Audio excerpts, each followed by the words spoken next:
My husband thought I would be depressed because we divorced. He doesn't know that every tear he watched me cry was fake. My husband told me he wanted a divorce right after he finished the dinner I cooked him. He set his fork down, wiped his mouth, and said he had been thinking about it a long time. "You'll be okay," he said. "You're strong. You'll figure it out." I asked if there was someone else. "Her name is Bethany," he said, like he was introducing her at a party. "She understands me in a way you never could." Then he leaned back in his chair, folded his hands over his stomach, and asked, "Are you going to cry?" So I cried. I put my face in my hands, and I shook, and I let the tears come, and I made a sound in my throat like something breaking. He watched the whole thing and nodded, satisfied, the way a man nods when the weather does what the forecast said. "See, this is what I mean," he said. "You're too emotional. Bethany never cries." I cried harder. What Ronan didn't know, what he still didn't know a month later when everything came apart on him in a room full of our families, was that not one of those tears was real. I decided the second he said her name that he would never see me hurt. Not once. Not for a minute. So I gave him the show he wanted instead. He ate it up. He called me 2 days later to ask how I was managing. I made my voice small and told him it was hard. "I know," he said, "but you brought some of this on yourself." I didn't ask how. He liked to leave a thing like that hanging in the air so I would climb up after it. 10 years of that. 10 years of me apologizing for the tone of my own voice. 10 years of him telling a story about our marriage at dinner parties while I sat next to him and nodded. Because correcting him in front of people cost more than agreeing did. He was the one who talked. I was the one who confirmed. That was the arrangement, and I had signed it so long ago I forgot there had ever been a negotiation. He had a rule he never said out loud, but enforced every day of those 10 years. If I agreed with him, I was being mature, and if I didn't, I was being difficult. Any feeling I had about anything he did became the subject, and whatever he had done stopped being the subject the second I reacted to it. I learned to keep my face flat during arguments the way you learn to keep your hand off a hot pan, not because anyone taught me, but because I got burned enough times to stop reaching. By the end, I could predict him down to the sentence. That turned out to be the most useful thing I owned. Over the next few weeks, he got bold. Since I was clearly not coping, he said, he would handle the split himself to make it easy on me. He wanted the house. He wanted both cars. He wanted the savings. Every time he named something, he added, "You don't need it. You'll be living small now." I sniffled and said okay. When I asked, very softly, if I could keep the little dining table my grandmother left me, he sighed like I was asking for the moon. "See, this is why it's hard to be nice to you. Fine, keep the table." Like he was doing me a favor with my own grandmother's furniture. He wrote it on his legal pad in his blocky handwriting, "Wife keeps table," and underlined it twice, and turned the pad around so I could see it. At the lawyer's office, he slid paper after paper across the table, and I signed each one with a shaking hand and wet eyes and a tissue balled in my fist. "It's for the best," he kept saying, smiling while he said it. He took the house. He took the good car. He took most of what we had put away over 10 years. When it was finished, he stood up, buttoned his jacket, and said, "No hard feelings. You'll thank me one day." Then he asked if I needed another tissue. I took it. I dabbed my eyes. I said thank you. He walked out of that office like a man carrying a trophy, and he had no idea he was carrying an empty box. That night, my friends came and got me. Liana drove. We went to a place on the east side with a good floor and a bad sound system, and I danced until 2 in the morning and laughed until my face hurt, and it was the first night in years I recognized the woman I was being. Liana took pictures. She took 40 of them, because that is who she is, and she sent them all to me in one long burst on the ride home, and I let them sit in my phone without looking at them. At 1:52 in the morning, standing on the sidewalk outside that place with my shoes in my hand and my ears still ringing, I typed him a message. "I can't sleep. The apartment feels so empty without you here. I keep looking at your side of the bed." I read it over twice to make sure it sounded like a woman coming apart, and then I sent it, and then I got in the car, and Liana asked what I was smiling about, and I said nothing, and we drove home with the windows down. I sent him others after that. I sat at my own table with a clear head and dry eyes, and wrote them the way you write a script, choosing every word. Some days I can barely get dressed. I sat in the car for an hour because I couldn't make myself go into the grocery store. I don't know how to do this without you. Please don't forget about me. Every one of them was a costume. The logic was simple, and I never questioned it. If Ronan believed he had destroyed me, he would be satisfied, and a satisfied man stops coming back for more. If he believed I was fine, he would look at the table and decide he wanted that too. So I built him a broken woman, and I handed her over, and he took her home and showed her to everyone. A month later, my cousin Neil was getting married, both families invited, because our people had known each other since before either of us could walk. I almost stayed home. Then I heard Ronan was bringing Bethany, so I bought a red dress and I went. He found me at the drinks table inside of 10 10 minutes. You look, he said, and paused, actually surprised. Good. Rebound phase, huh? It won't last. Bethany stood beside him with a tight smile and a clutch she was holding with both hands. He put his arm around her and announced, loud enough for the nearby tables, that they were moving into the house next month. Fresh start. Bethany said the house was lovely. I said congratulations and meant nothing at all by it. All night he kept circling back. He told a group by the cake the story of our divorce, how I cried for weeks, how I couldn't function. People looked at me. I sipped my drink. One of my aunts asked if I was doing all right, and before I could answer, he cut in, "She's tougher than she looks, aren't you?" and winked. I said I was doing great. He laughed like I had made a joke. Then he got 3 drinks into the evening and got louder, and that was when he made his mistake. "I got the house, the cars, the savings, everything," he said to Neil's father-in-law, holding his glass out to the side like a man telling a fishing story. "She was such a mess she just signed whatever I put in front of her. Easiest thing I ever did." Bethany's smile went flat. "You said the split was fair." "It was fair," he said. "Fair to me." He laughed at his own line. Nobody laughed with him. Bethany said, "You took everything from her?" And he said she'd bounce back. Look at her. Bethany looked at me and then back at him, and her voice changed. "You told me she left you. You said she cheated. You said that's why it ended." He waved a hand. "Details." "That is not a detail," she said. "You lied to me about how your marriage ended, and you're standing here proud that you cleaned out a woman you say was falling apart." He reached for her hand and she pulled it back. "If that's what you do to someone you spent 10 years with, what happens to me the day you get bored?" He said it was different with her. She said it was exactly the same. She had just watched him brag about it, and she set her glass down on the linen and said loud enough for that whole half of the room that she was not moving into a house he stole, and she was not going anywhere with him. Then she took her clutch and walked out through the double doors, and Ronan stood there with his mouth open and nobody to hold. Somebody said, "Rough night, man." Nobody followed her out for him. The people who had been laughing at his story a minute earlier discovered their drinks were fascinating. He came at me 20 minutes later with a red face and whiskey on his breath, and he said it was my fault. I knew Bethany was here. I wore that dress on purpose. I told him I wore it because I liked it. That was the whole answer. No apology tied to the end of it. And he flinched like I had flicked him on the nose, because in his head everything I did was about him, and I had just told him it wasn't. He changed channels. His shoulders dropped and his voice went soft, and he said he was having the worst night of his life, and I was just standing there, after everything we were to each other. Couldn't I even ask if he was okay? That one almost worked. Not because I believed him, because my body remembered. 10 years of being the one who smoothed things over, who asked, "Are you okay?" before checking whether I was. My mouth opened. I closed it. I let the silence sit where my old self would have rushed in, and he tilted his head like a dog hearing a sound it doesn't have a category for. That was when Liana appeared at my elbow with a drink in each hand. She didn't say anything dramatic. She handed me a glass and said, "You good?" And I nodded, and Ronan told her this was a private conversation. She sipped her drink and looked at him over the rim. "It's a wedding reception," she said. "Nothing here is private, especially not after that speech you gave." He asked me to step outside and talk like adults. I said no, not maybe later, not I don't think that's a good idea,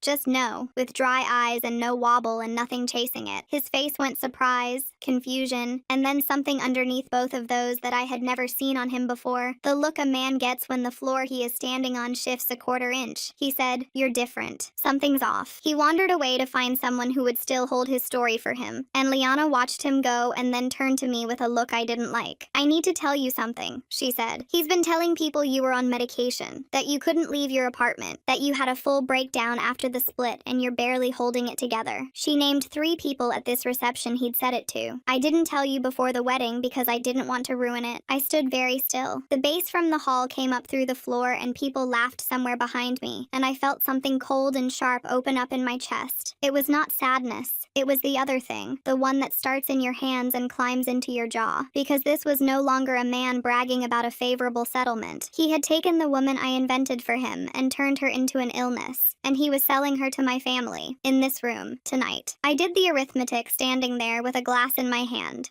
3 people at this reception had been told I was medicated, however many more at his office, at his gym, at whatever bar he was holding court in on weeknights. Every one of them had a picture of me in their head that I had drawn myself and handed to him for safekeeping, and I kept the anger inside, not because I was still performing, but because if I let it out here, in the middle of Neil's wedding, it would look like precisely the thing he had been describing to everyone for a month, and I was not going to hand him a witness. My Aunt Emily came over a few minutes later with her hand out for my arm, soft, the way you touch something cracked. Honey, she said, Ronan says you've been having a really hard time. He says he's worried about you. She meant it kindly. That was the worst part. I looked at her and said, did he look worried 20 minutes ago when he was bragging about taking the house? Her mouth opened and closed. She had been standing close enough to hear it. I could see her trying to fit the two men together and failing, so I told her the plain version. He asked for the divorce. He told me about Bethany over dinner. He wanted the house, the cars, the savings, and he took all of it. And I let him because fighting him meant giving him more of my time, and he had already taken enough of that. And then I told her the rest. I cried because he wanted me to cry, I said. Every tear, every shaking hand, not one of them was real. Emily stared at me a long moment. Her face went through weather. That boy sat at my dining table last Thanksgiving, she said finally, and told me you were the one who gave up. He said he tried everything. I know what he told people. Her eyes moved across the room to where he stood alone with his phone, and when they came back to me, they had settled into something firm. Your grandmother would have had things to say about a man like that. That was the one I wasn't ready for. Andromeda taught me you don't have to be loud to be strong. Andromeda left me the table he underlined twice. I didn't cry then either, but something in my chest let go that I hadn't known was holding. Ronan felt the room turning before he understood it. People were clustering in twos and threes, leaning in, glancing over. He did what he always did when a story started slipping. He went bigger. He straightened his tie and walked to the middle of the floor and raised his glass to Neil. Congratulations again. Best wedding in years. Neil gave him a small, polite smile, said something short, and turned back to Edison, whose ring was 2 hours old, without missing a beat. Ronan stood there with his glass in the air, and nobody clinking it. 2 seconds later, the smile cracked at the corners. He came back to me with a cluster of people arranged behind him where they could see, hands in pockets, head tilted, warm. I know tonight got awkward, he said gently, but I want you to know I still care about you. I always will. It was a trap dressed as kindness, the same one he had set in front of witnesses for a decade, and tonight it had no teeth. I looked at him and said, clearly enough for every person in that cluster. You told people here I had a breakdown. You told them I begged you to stay. You told Bethany I cheated. None of it happened, and you know it. The cluster went silent. A woman stopped with her glass halfway to her mouth, and his caring expression froze on his face like a photograph. You're making a scene, he said, thin now. This is what I mean. You get emotional and you can't control it. I'm not emotional, I said. I'm correcting the record. There's a difference. One of my older cousins shifted forward half a step and said, let her talk, Ronan. Not loud, just a wall. And once one person builds one, other people find they can stand behind it.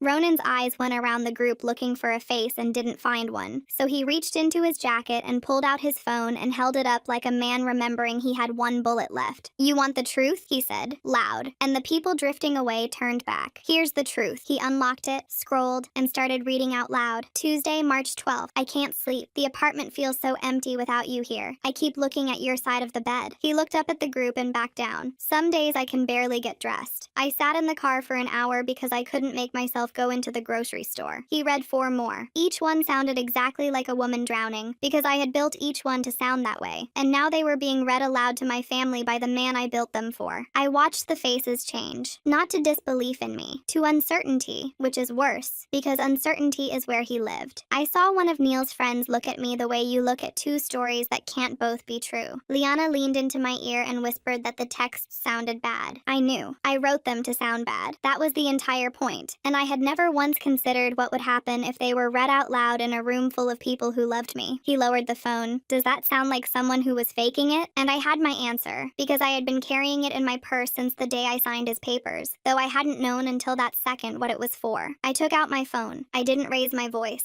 I said, read me the time on that first one. He hesitated, and that hesitation told the room more than anything I could have said. Then he read it. 1:52 a.m., March 12th. I turned my screen around and held it out flat so the people closest could see, and I scrolled. 1:47 a.m., March 12th, I said. It was a photograph of me on a dance floor with my head thrown back and my mouth open, and Liana's arm around my neck. The date and the time stamped along the bottom in small gray letters. 5 minutes before I typed that, I couldn't sleep. I scrolled again. 1:31, 1:19, 12:58. 40 photographs, every one of them stamped, every one of them me, laughing, sweating, alive, on the night he thought I was lying in a dark apartment looking at his side of the bed. Read me the date on the grocery store one, I said. He didn't. So Liana did, from her own phone, because she had every message I ever showed her and every picture she took, and she read the date, and then she scrolled to the receipt she had photographed that same afternoon from the market on 3rd, because she had sent me in for limes, the store's date and time printed across the top of it, and she held it up. The cluster made a sound, not a gasp, something quieter and more final, the sound of a room revising. My older cousin took my phone out of my hand without asking, and held it up higher so the back row could see, and turned it slowly, the way you show a card to a table. Somebody said the date out loud. Somebody else said it again. The woman with the frozen glass finally set it down, and Ronan watched 40 timestamps go around a circle of people he had spent a month lying to, and every second of it was his own evidence, his own screenshots, his own choice of which night to read from. Every text he just read you, I said, has a photograph on the other side of it. He kept the messages because they were the version he wanted. He didn't keep the timestamps because he never checked them. Ronan's arm came down slowly. He said my name once. His face was doing something I had never seen it do, running through options and crossing them off as each one failed, and there were no more channels to flip to. He said, "You were a mess." I saw it. He said it like a request, like he needed me to nod and confirm it so the last decade could stay the shape it had been. I said, "You saw what I showed you." I took the folded page out of my purse. It was his legal pad sheet, the one from the lawyer's office, the one he had turned around so I could read it, and his blocky handwriting was still there, and so were the 2 underlines. "You wrote wife keeps table," I said. "You underlined it twice so I would see you being generous. That table was Andromeda's. It was always mine. You just needed to be the one who allowed it." Something in him came apart at the seam. His shoulders let go, his hands went loose at his sides, and when he spoke it was so low the people 6 feet back leaned in. "I kept the table clause in the paperwork because I wanted you to call me and say thank you," he said. "I wanted you to need me for something. Anything. Even a table." Nobody moved. The DJ was still going at the other end of the hall, a low, steady thump like a pulse in the floorboards, and Ronan stood in the middle of my cousin's wedding with his phone in his hand and his story on the ground around his shoes, and I looked at him and understood the whole thing at once. He hadn't taken the house because he wanted the house. He took it so I would have to come to him with my hands out and my voice small, so he could turn to a room and say, "See, she needs me." He dismantled 10 years of a life for a phone call, and I never made it, and it had been eating him alive for a month while he told everyone how well he was doing. I didn't feel angry anymore. I felt finished. I reached past him and picked up my drink off the bar and held it a second, and the glass was cold in my palm. "I don't need you for anything," I said. "Not the table, not the house, not your permission to be okay. Bethany worked it out in one night. It took me 10 years, but I got here." I took a sip. I set the glass down. I walked away, and I did not look back. Not a glance, not a turn of my head. The way you walk past a building you used to live in without checking the windows. Behind me, he stood alone at the bar for the second time that night, and this time nobody said "rough night, man." Nobody patted his shoulder. The room moved around him the way water moves around a rock, easily, without noticing. Emily was already at the far table with Neil's mother, leaning in, saying something that made the older woman's face go still. Neil caught my eye as he passed with Edison and gave me a small nod that meant the whole thing at once. "I saw it. We're good. You handled it right." Liana hooked her arm through mine like we were going somewhere better. "Red looks good on you," she said, and I laughed. And it was the first laugh in the entire story that was exactly what it sounded like, and nothing else underneath it. We went to the dance floor. She had her phone out before the second song, because that is who she is,